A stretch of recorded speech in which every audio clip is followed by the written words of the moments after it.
When people talk about being sexually attractive, they usually jump straight to appearance. But we've all seen it. A woman walks into a room and everyone notices her. She's not the most conventionally hot woman there, but she has something, and no one can quite put their finger on it. Sexual attraction isn't just about looks, it's about energy. We've all witnessed it. Someone walks into a room and immediately heads turn. There's something about them that captures attention. But when you look closely, it's not their face, their body, or even what they're wearing. It's the way they carry themselves. It's the energy they exude. You can be dressed in the most expensive clothes, with your hair perfectly styled and your makeup flawlessly done. But if your energy is off, if your presence doesn't radiate something real, people may admire you, but they won't feel drawn to you. That feeling of pull, that invisible magnetism that makes someone lean in, want to know more, want to be around you, isn't coming from your surface. It's coming from something deeper, something much more powerful, your energy. What is energy really? It's your emotional state, your confidence, your ability to be grounded in who you are. It's the way you breathe in a moment and own it instead of shrinking from it. It's not about being loud or commanding attention in an aggressive way. It's about being present, being comfortable in your skin, being unafraid to take up space without apology. People often confuse sexual attractiveness with performing, trying to be sexy, trying to say the right things, trying to get a reaction. But the real thing, the real kind of attraction that sticks, comes from someone who isn't trying at all. It comes from a woman who is tuned into her body, her thoughts, and her surroundings. She knows who she is, and she's not trying to convince you of anything. She's simply inviting you to notice her truth. Energy also communicates what kind of relationship you have with yourself. When you walk into a room with open body language, a relaxed posture, eyes that aren't scanning the room nervously but calmly observing, you're saying, "I'm not here to prove myself, I'm here to be." That is deeply attractive, it's rare, and we're wired to seek out what's rare. Think about it. Why do some people have that it factor that no one can quite describe? It's because their energy is clean. It's not desperate. It's not insecure. It's calm. It's confident. It says, "I know who I am and I don't need your approval to keep being her." That kind of energy doesn't just attract, it inspires. Sexual attraction born from energy has longevity. It lingers in someone's mind long after the conversation ends. They'll remember the way you made them feel more than what you looked like. Because your presence, your vibe, your quiet confidence, it leaves an imprint. So yes, while beauty may open the door, it's your energy that invites someone in and makes them want to stay. When you embrace the power of that energy, you stop trying to be sexy and you start being it. Confidence is the foundation of sexual attraction because it determines how you show up in every interaction, in every moment. It's the lens through which people perceive you, and more importantly, how you perceive yourself.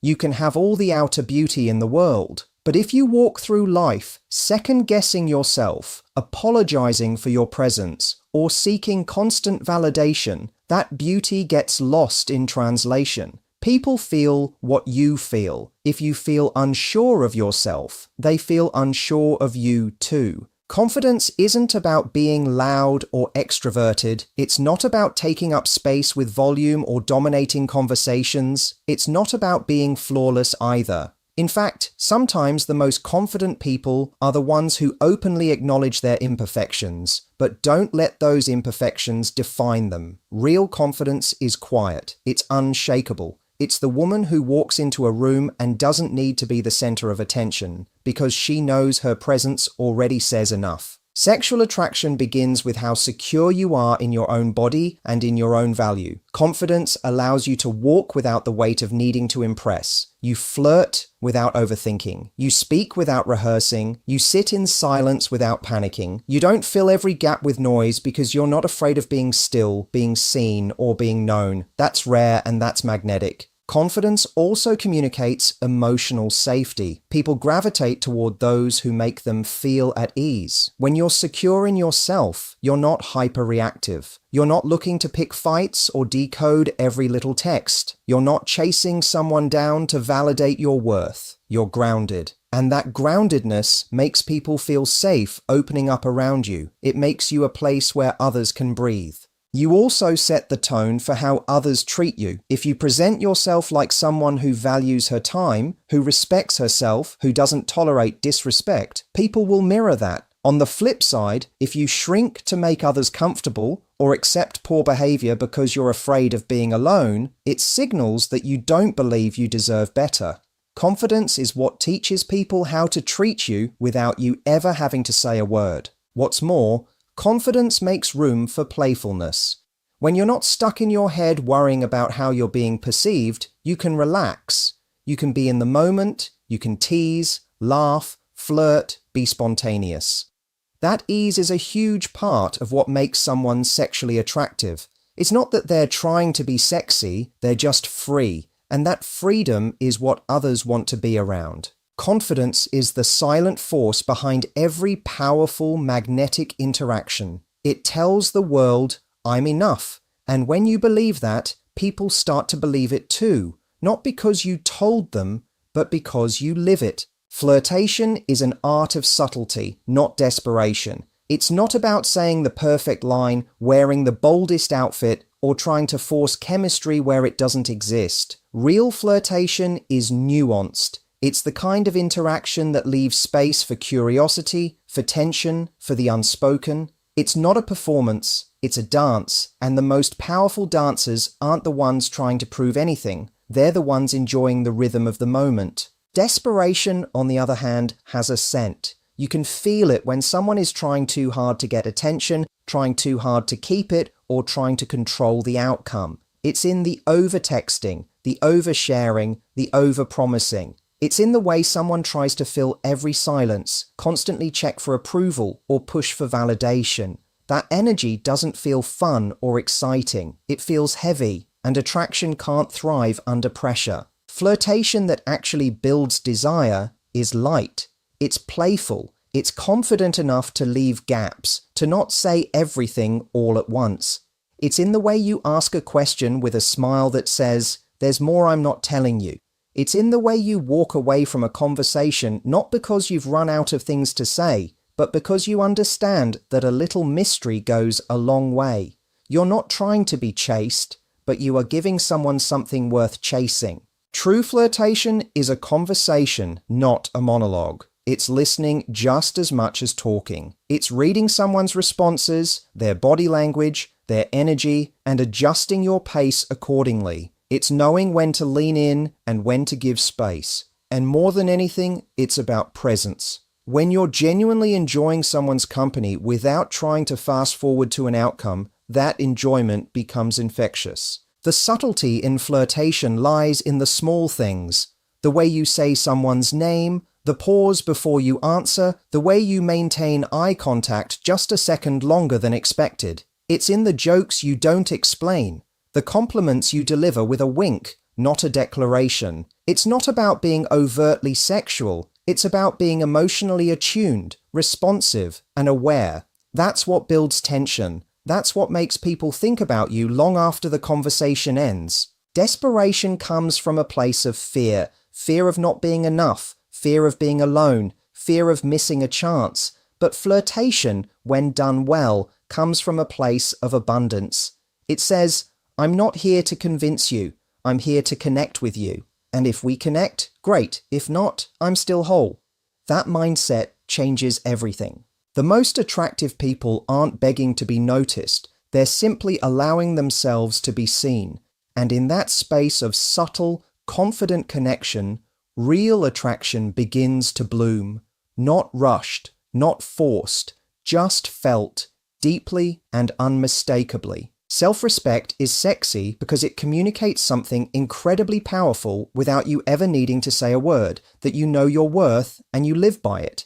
It shows up in how you speak to yourself, how you let others speak to you, what you tolerate, and what you walk away from. And nothing is more attractive than someone who holds themselves to a standard, not because they're trying to be better than anyone else, but because they know who they are and refuse to settle for less. When a woman respects herself, it shifts the entire dynamic of how others treat her. She doesn't chase attention, she commands it through the way she carries herself. She doesn't play games to keep someone interested. She shows up with honesty and grace and lets the right person match her energy. She's not afraid to say no, not because she's cold, but because she understands that boundaries are a form of self-love, not a barrier to connection. People often think that being sexy means being overly available, always saying yes, always accommodating, always being agreeable. But true sexiness comes from someone who can hold their own, someone who doesn't crumble under pressure to please, who doesn't twist themselves to fit into someone else's version of what's desirable. There's something undeniably magnetic about a woman who can walk away from what doesn't serve her, not with drama, not with resentment, just with quiet certainty. Self-respect also shows up in the little choices, the way you don't over-explain yourself, the way you don't beg for someone's time, the way you choose quality over quantity when it comes to attention. It's turning down that second date because you didn't feel a spark, even if they were perfectly nice. It's not replying to a late-night message that only values your body, not your mind. It's knowing the difference between chemistry and consistency, and choosing the latter when it really matters. And here's the deeper truth. When you respect yourself, you teach others how to love you.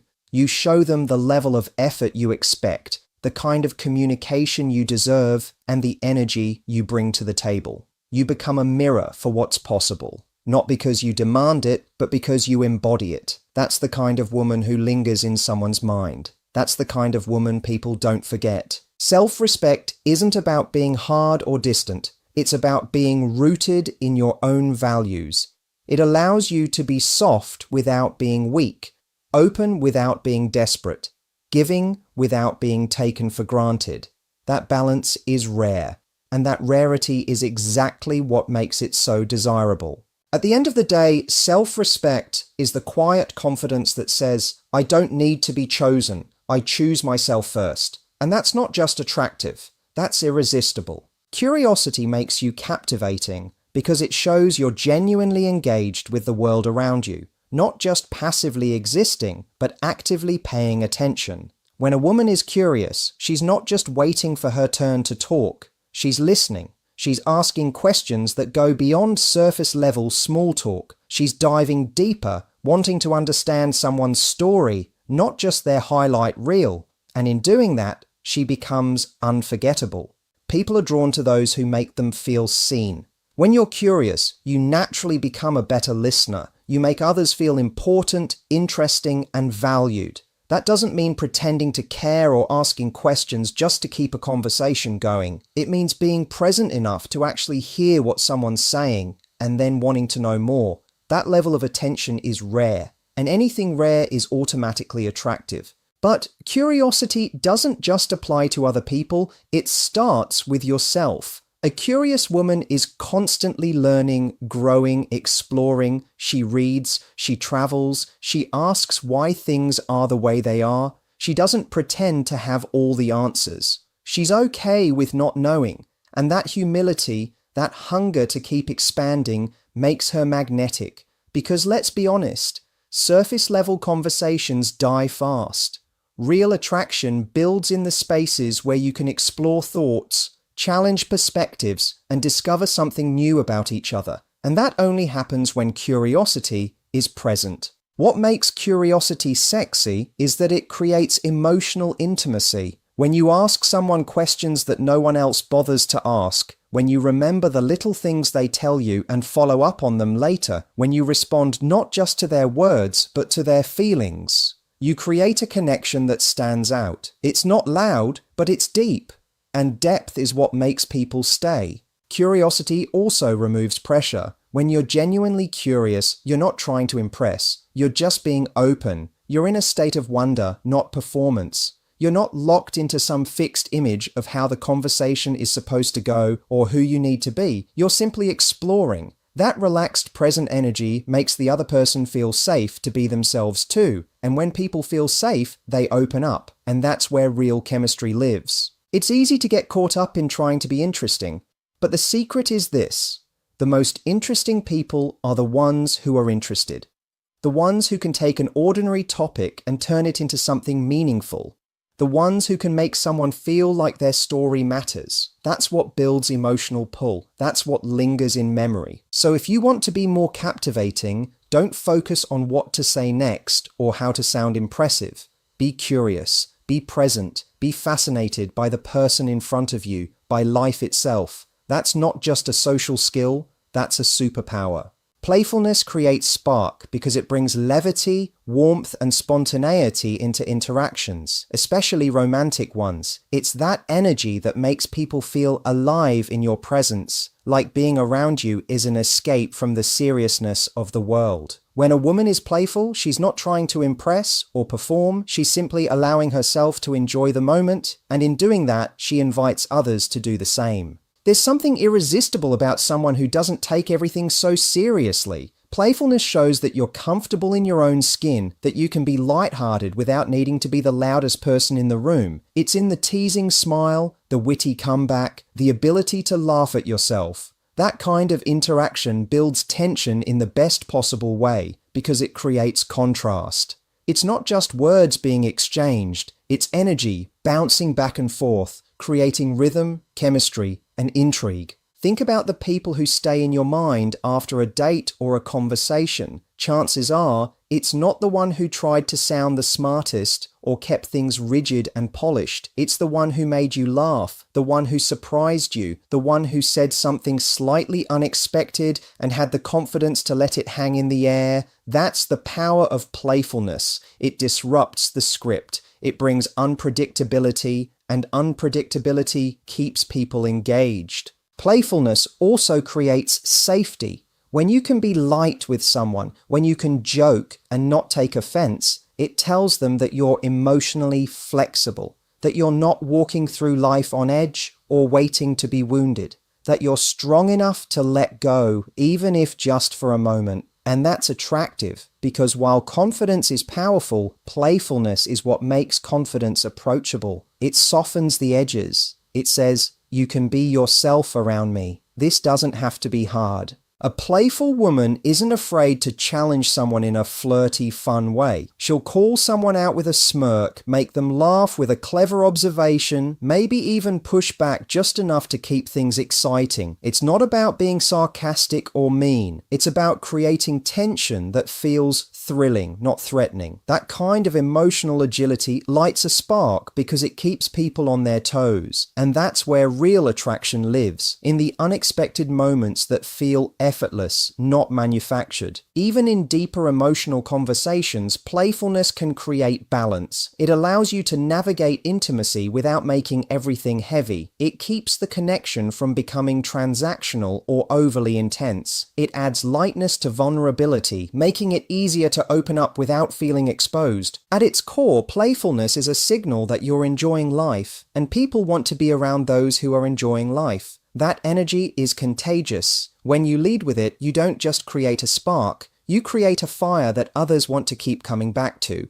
Body language speaks louder than words because it reveals what words often try to hide. You can tell someone you're confident, interested, or relaxed, but if your posture is closed, your eyes are darting around, and your arms are crossed tightly, the message doesn't land. People don't just listen with their ears, they read with their eyes. They tune into how you move, how you hold yourself, how you occupy space, and those subtle, non-verbal cues shape how they feel around you, often more than anything you actually say. Attraction is deeply physical, not just in the sexual sense, but in the energetic one. It's how your presence is felt. A woman who stands tall, walks with purpose, and maintains gentle, direct eye contact sends a very different message than someone who slouches, looks down, and hesitates in her movements. You don't have to say a single word to communicate openness, confidence, and warmth. Your body already says it for you.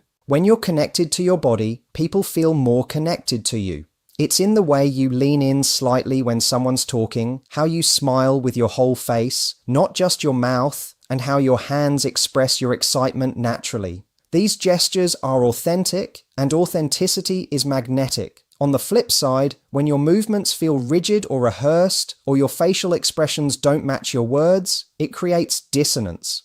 People can't quite place it, but they sense that something's off. That disconnect can be enough to break the flow of attraction. Flirtation especially lives in body language. a glance held just a second too long, a light touch on the arm, a playful smirk. These are the moments that build tension and intimacy far more than any clever line ever could. These signals say, I see you, I'm here with you, and I'm comfortable in this exchange. It's not about being overly seductive. It's about being attuned, being present, letting your body reflect how engaged and alive you feel in the interaction. Body language also reveals how you feel about yourself. If you constantly shrink yourself, apologize with your posture, or hide behind objects like bags, crossed arms, or your phone, it suggests discomfort or insecurity. But when you sit upright, allow your hands to rest openly and keep your gestures relaxed. It tells people that you are at home in your body, and that sense of inner ease is contagious. It draws people in without effort. Even silence can be powerful when backed by strong body language. Sometimes the most compelling thing in a room isn't the person talking the most, but the one who's simply grounded, present, and at peace in her skin. When you trust yourself enough to let your body do the talking, without forcing or faking anything, you stop trying to be attractive and start being attractive. Your body is always in conversation, even when your mouth is closed. Learn to speak through it clearly, and you'll never struggle to be understood or remembered. Emotional intelligence is underrated but powerful because it allows you to navigate connection with a level of awareness that most people miss. It's not about knowing how to manipulate feelings or say all the right things. It's about tuning in. It's the ability to sense the emotional current in a room, to read between the lines of what someone's saying, and to respond with intention rather than impulse. And in a world that often rewards fast talkers and sharp comebacks, emotional intelligence is the quiet strength that truly sets you apart. A woman with emotional intelligence doesn't just know herself. She understands others. She knows how to hold space when someone's having a moment. She knows when to challenge and when to comfort. She's not easily thrown off by moods or mind games because she can see beyond the surface. That kind of composure is deeply attractive. It's not cold or detached. It's calm and grounded. And that energy is like gravity. People want to be near it. This kind of intelligence shows up in your reactions.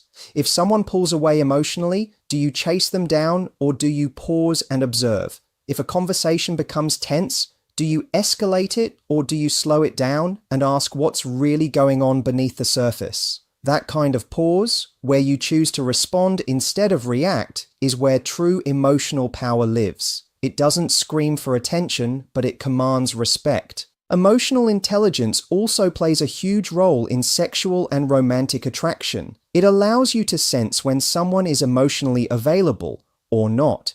When you're attuned, you stop trying to force connection with someone who isn't ready and instead redirect your energy toward what's actually healthy. You stop personalizing every mood shift or silence. You stop needing constant reassurance because you're secure in your ability to understand, communicate, and move through emotions, yours and theirs. More than that, it allows you to build depth. Anyone can flirt, anyone can create a spark, but sustaining intimacy, real closeness, requires emotional skill.